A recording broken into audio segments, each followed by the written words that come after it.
Halo, perkenalkan nama saya Wiwin Oktaviani, NPM 1112201048. Di sini saya akan menjelaskan tentang karya ilmiah.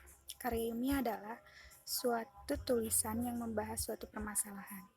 Biasanya pembahasannya berdasarkan penyelidikan atau pengamatan dari suatu penelitian yang baik di lapangan maupun kajian pustaka. Oke, karya ilmiah ada beberapa jenis. Yang pertama adalah makalah, yang pengkajiannya menurut data dari keahlian, yaitu berupa kajian ilmiah. Yang kedua ada skripsi.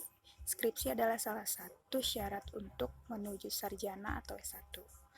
Di situ pengkajiannya bersifat kualitatif dan kuantitatif, yang penulisannya disusun secara teliti.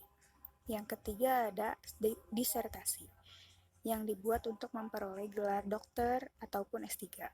Yang keempat adalah proposal penelitian.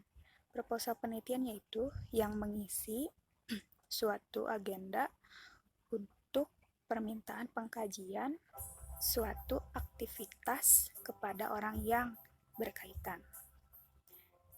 Segitu dari saya. Terima kasih. Selanjutnya saya akan menjelaskan syarat-syarat karya ilmiah. Yang pertama, objektif, yaitu data yang diperoleh dari kenyataan harus dilaporkan dan dianalisa secara objektif. Selain itu, dilakukan secara benar, teliti, apa adanya, dan tanpa prasangka. Yang kedua, sopan dan rendah hati, tergambar dari kata-kata dan kalimat bahasa yang dipakai. Yang ketiga, jujur, pendapat atau data yang diperoleh harus disebutkan dengan jelas sumbernya. Yang keempat, jelas, tegas, singkat, sederhana, dan diteliti. Kalimat-kalimat yang digunakan harus jelas dan tegas. Yang kelima, kompak, kontinu, dan lancar. Disusun sekompak mungkin dan dengan kontinu serta lancar, agar yang dikemukakan itu mudah dimengerti dan diterima. Selanjutnya saya akan menjelaskan sistematika karya ilmiah. Yang pertama, bagian pembuka. Yang dimaksud dengan bagian pembuka itu adalah bagian yang kita lihat dan baca ketika membaca karya ilmiah.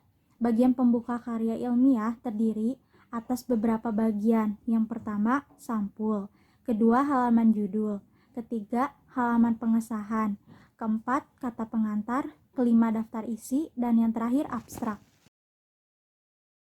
Nama saya Tiaswanti Damayanti, nomor rangkaian 111222030. Saya akan membahas tentang pendahuluan. Pendahuluan ini dibagi atas beberapa bagian. Yang pertama adalah latar belakang masalah, perumusan masalah, pembahasan masalah, dan juga ada tujuan penelitian. Saya juga di sini akan membahas tentang pembahasan. Pembahasan ini dalam karya ilmiah itu ada bagiannya juga. Yang pertama ada pembahasan teori, kerangka pemikiran, dan pengajuan hipotesis. Nama saya Maria Angeli Wayunisai, NMP 11122011047. Di sini saya akan menjelaskan lanjutan tentang sistematika karya ilmiah. Yang keempat, metodologi penelitian. Metodologi penelitian mencangkup uraian dan penjelasan mengenai metode yang digunakan dalam penelitian. Kelima, hasil penelitian. Hasil penelitian umumnya berisi uraian dan penjelasan tentang hasil dari proses penelitian yang telah dilakukan. Hasil penelitian dapat disajikan dalam berbagai bentuk seperti tabulasi data, analisis, dan evaluasi terhadap data yang disajikan. Pembahasan analisis dengan menerapkan metode perbandingan, persamaan, grafik, gambar, dan tabel.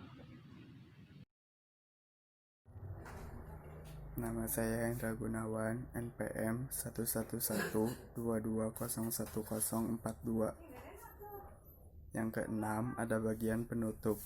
Bagian penutup suatu karya ilmiah biasanya berisi kesimpulan dan saran. Yang ketujuh ada bagian penunjang. Bagian penunjang suatu karya ilmiah biasanya berisi daftar pustaka, lampiran-lampiran, dan daftar tabel.